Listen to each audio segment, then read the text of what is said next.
Sometimes, the people who smile the brightest are carrying the heaviest pain. You know the kind of moment I'm talking about. Someone looks at you and says, "I'm fine." Their voice sounds calm. Their face tries to look normal. But their eyes tell a completely different story. And in that tiny moment, you feel it. Something inside you whispers that this person doesn't just need you to listen, they need you to care. But most people walk away. This story is about the day I didn't. Before we begin, if stories about kindness, humanity, and real-life moments like this touch your heart, make sure to subscribe to your channel name, like this video, and share your thoughts in the comments. Your support helps us spread more stories that remind the world kindness still exists. Now let me tell you what happened. It was a quiet Tuesday evening in late September. The kind of evening where the air feels cool but comfortable, and the sky turns a soft orange before fading into night. I had just gotten home from work. My day had been long and exhausting, and all I wanted was something simple to eat and a few quiet minutes to breathe. So I walked into my kitchen and grabbed a banana from the counter. That's when I noticed her. Emily was sitting on the edge of the kitchen counter, wearing a red dress that caught the warm light from the overhead lamp. Normally, she looked confident and full of life. She had this laugh that could fill a room and make everyone else laugh too. But tonight was different. She looked tired. Not the kind of tired that sleep fixes. The kind that sits deep inside someone's chest. I peeled the banana halfway and jokingly held it out toward her like I was offering a fancy dessert. She leaned forward and took a small bite, smiling. "Thank you," she said softly. But something felt off. I watched her for a second longer than usual. "Hey," I said gently. "Are you okay?" She nodded quickly. "I'm fine." It was automatic. Too automatic. And that's when I saw it. Her eyes. They weren't angry or dramatic. They weren't even full of tears. They just looked tired. Like someone who had been carrying something heavy for too long. Most people would have accepted the answer and moved on. But something inside me told me not to. So I leaned against the counter and said quietly, "You don't have to pretend with me." She looked away. For a few seconds, the kitchen was completely silent.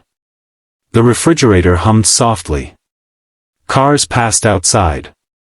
Somewhere in the distance a dog barked. Finally she sighed. "Do you ever feel like you're trying really hard?" she asked slowly, "but nothing you do is ever enough?" I didn't answer right away. Instead, I nodded. "Yeah," I said.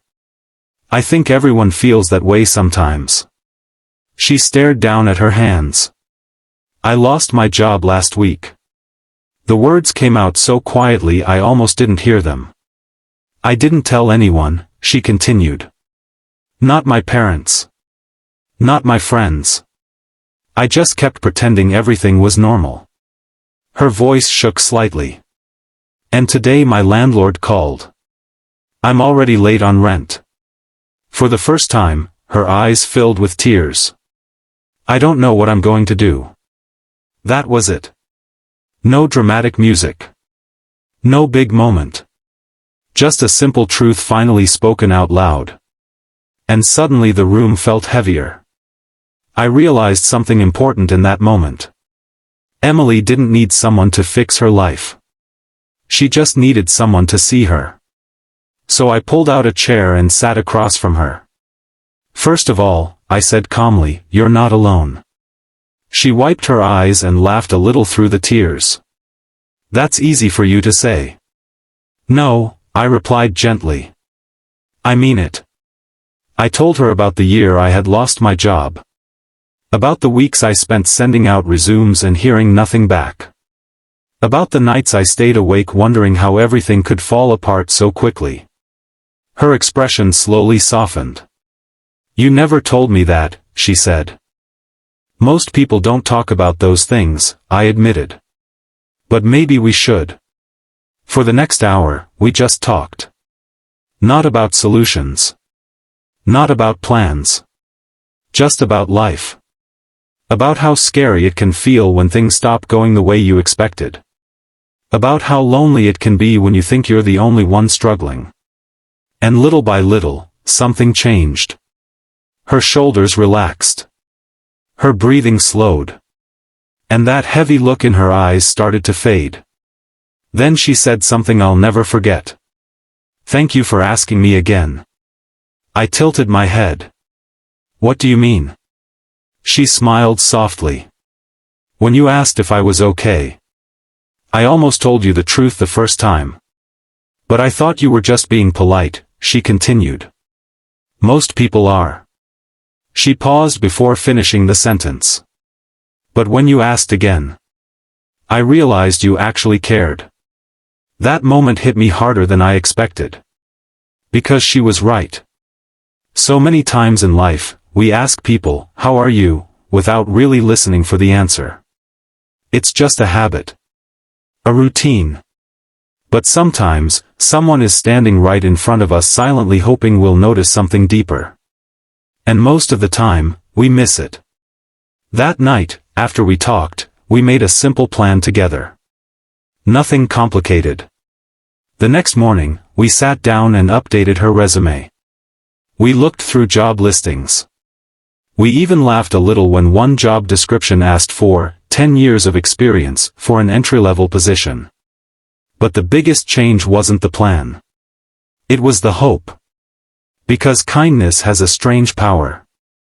It doesn't always solve problems immediately. But it reminds people they're not facing those problems alone. A few weeks later, Emily called me while I was at work. Her voice sounded completely different. "Guess what?" she said excitedly.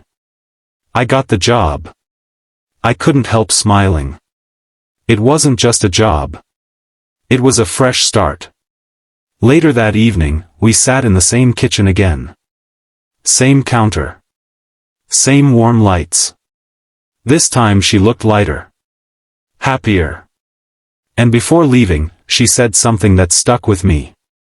"You know, that night could have gone very differently." "What do you mean?" I asked. She shrugged slightly.